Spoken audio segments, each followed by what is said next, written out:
Titanic को बनाने वाली कंपनी ने दावा किया था कि ये जहाज कभी ना डूबने वाला जहाज होगा, लेकिन इसके बावजूद अपनी पहली ही जर्नी के दौरान टाइटैनिक आइसबर्ग से टकरा गया और 1500 से भी अधिक लोगों की मौत हो गई थी। लेकिन बहुत से लोगों का ऐसा मानना है कि टाइटैनिक जहाज को डूबने से बचाया जा सकता था। इसके ऊपर ढेर सारी रिसर्च भी की जा चुकी है। अगर टाइटैनिक को डूबने से बचाया जा सकता था या फिर उस जहाज पर मौजूद लोगों की जान बच सकती थी, तो फिर ऐसा हुआ क्यों नहीं? आखिर टाइटैनिक के डूबने में किसकी गलती है और टाइटैनिक में मारे गए लोगों के साथ क्या हुआ, इन सब के बारे में हम आज की वीडियो में विस्तार से बात करेंगे। बस आप वीडियो के आखिर तक हमारे साथ बने रहिए।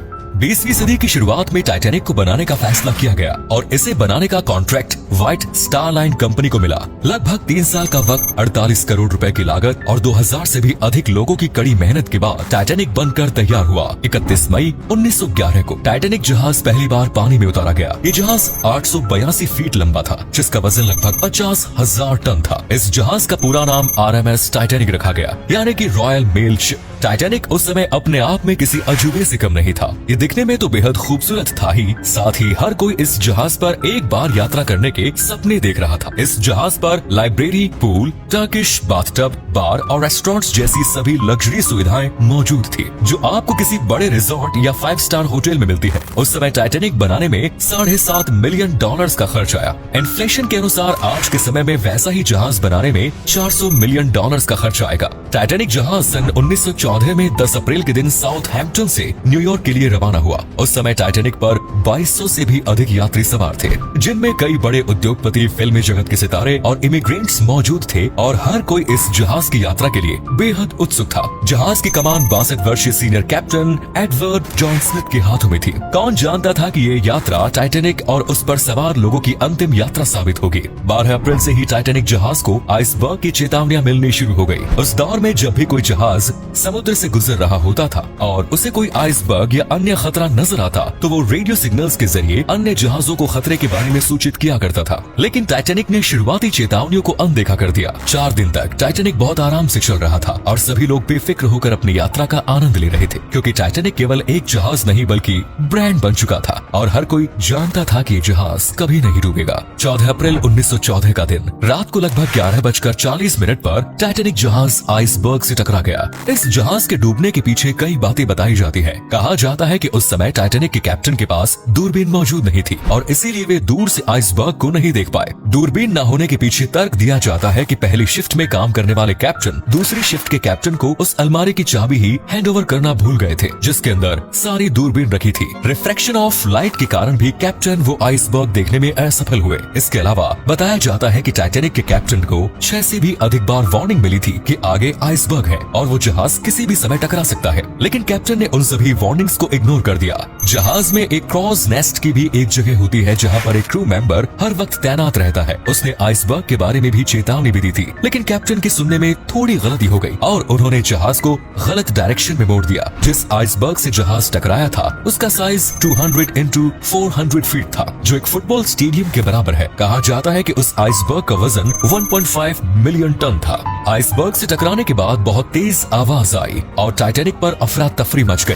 पहले तो लोगों ने स्थिति को ज्यादा गंभीरता से नहीं लिया, क्योंकि हर किसी को लग रहा था कि टाइटैनिक जहाज तो कभी डूब ही नहीं सकता। कंपनी ने इसमें कई एक्स्ट्रा सिक्योरिटी फीचर्स ऐड किए हुए थे, जो उस समय के अन्य जहाजों में मौजूद नहीं हुआ करते थे। इनमें एक था डाउनल बॉटम हुल, यानी नीचे की एक परत को नुकसान पहुंचाता भी है तो दूसरी लेयर जहाज को मजबूती देगी। लेकिन बदकिस्मती से जहाज साइड से टकरा जाता है। टाइटैनिक में 16 वाटर लाइट कंपार्टमेंट्स बने हुए थे। इनमें से यदि 4 कंपार्टमेंट्स में पानी भर भी जाता तो भी जहाज को कोई फर्क नहीं पड़ता, लेकिन आइसबर्ग से टकराने के बाद 6 कंटेनर्स में पानी भर गया। धीरे धीरे जहाज पानी में डूबने लगा और इसका पिछला हिस्सा ऊपर की ओर आ गया। अब लोगों को डर लगने लगा। हर कोई अपनी जान बचाने के लिए इधर उधर भाग रहा था। किसी को समझ नहीं आ रहा था कि ऐसे समय पर क्या किया जाए। जहाज के क्रू मेंबर्स ने लोगों की लाइफ बोट के जरिए जान बचाने की कोशिश की, लेकिन तभी पता चला कि जहाज पर केवल 20 लाइफ बोट्स ही मौजूद थी और इसीलिए केवल 705 लोगों की जान ही लाइफ बोट के कारण बच पाई।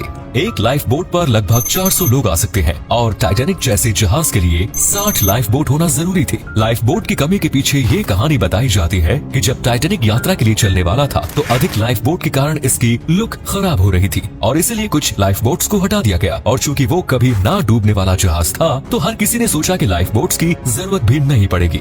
एक और लाइफ बोट्स के जरिए लोगों को तेजी से उतारा जा रहा था, वहीं दूसरी ओर जहाज का एक हिस्सा पानी में लगातार डूबता जा रहा था। कुछ लोगों ने तो टाइटैनिक के ऊपर से ही पानी में छलांग लगा दी, लेकिन नॉर्थ अटलांटिक के बर्फीले पानी में कोई भला कितनी देर तक जिंदा रह सकता था। उस समय तापमान भी -2 डिग्री सेल्सियस था और देखते ही देखते 15 अप्रैल की रात के लगभग 2:30 बजे जहाज पूरी तरह पानी में डूब गया। 1500 से भी अधिक लोगों की कभी ना डूबने वाले जहाज के डूबने से मौत हो गई। इसके बाद जब मामले की छानबीन शुरू हुई और लोगों की लाश ढूंढने का सिलसिला हुआ तो केवल 340 लोगों की लाश मिल पाई। बाकी 1100 से अधिक लाशों के साथ क्या हुआ इसके बारे में कोई सटीक जानकारी मौजूद नहीं है।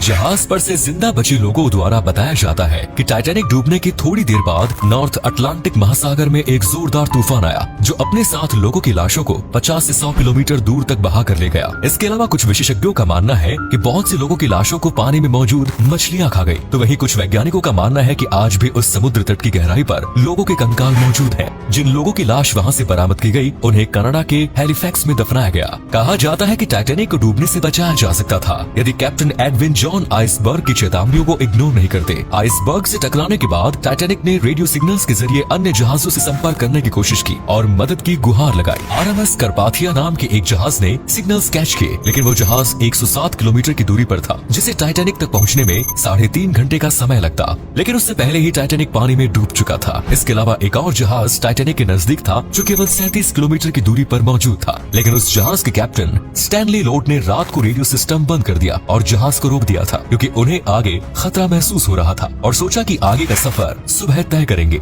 रेडियो सिस्टम बंद करने के कारण उन्हें टाइटैनिक जहाज के सिग्नल्स नहीं मिल पाए। टाइटैनिक के कैप्टन एडवर्ड जॉन स्मिथ ने आखिरी वक्त तक जहाज का व्हील नहीं छोड़ा था और जहाज को डूबने से बचाने की तमाम कोशिश भी की। कहा जाता है कि वे स्टीयरिंग व्हील पकड़े हुए ही पानी में डूब गए। तो वहीं कुछ लोगों का कहना है कि उन्होंने जहाज के डूबने से पहले ही आत्महत्या कर ली थी क्योंकि उन्हें अपनी गलती का काफी पछतावा हो रहा था। तब से लेकर आज तक टाइटैनिक जहाज पानी के अंदर ही डूबा हुआ है। ये जहाज अटलांटिक महासागर के नीचे लगभग 12,500 फीट की गहराई पर मौजूद है। टाइटैनिक डूबने के 75 वर्षों बाद तक ये जहाज किसी को नहीं मिल पाया, लेकिन साल 1985 में खोजकर्ता रॉबर्ट बलार्ड ने इस जहाज को ढूंढ निकाला। टाइटैनिक मिल जाने के बाद इसे बाहर निकालने की कई योजनाएं बनाई गई। कई वैज्ञानिक इसे बाहर निकालने की कोशिश कर चुके हैं, लेकिन आज तक कोई भी इसमें सफल नहीं हो पाया। इतनी गहराई से इतने बड़े जहाज को निकालना नामुमकिन सा नजर आता है। यूनेस्को ने टाइटैनिक को समुद्र के नीचे मौजूद ऐतिहासिक धरोहर का दर्जा दिया हुआ है। टाइटैनिक पर से बहुत सारा सामान और वस्तुएं निकाली जा चुकी है जो अमेरिका के म्यूजियम्स की शोभा बढ़ा रहे हैं। आज भी दुनिया भर के तमाम एक्सपर्ट्स और वैज्ञानिक टाइटैनिक के ऊपर रिसर्च कर रहे हैं। इस जहाज के ऊपर आपको हजारों डॉक्यूमेंट्रीज भी देखने को मिल जाएंगी। लेकिन साल 1997 में जेम्स कैमरून द्वारा बनाई गई फिल्म टाइटैनिक लोगों के दिल के सबसे करीब है। पूरी दुनिया टाइटैनिक जहाज को और उसकी कहानी को इसी फिल्म के जरिए अपने दिमाग में रिप्रेजेंट करती है। तो दोस्तों, ये थी टाइटैनिक जहाज की पूरी मिस्ट्री। उम्मीद करते हैं आपको हमारी आज की वीडियो पसंद आई होगी। दोस्तों, टाइटैनिक जहाज डूबने में आपके हिसाब से सबसे बड़ी गलती किसकी थी? अपना जवाब कमेंट्स में दीजिए और वीडियो अच्छी लगी तो इसे लाइक और शेयर अवश्य करें। धन्यवाद।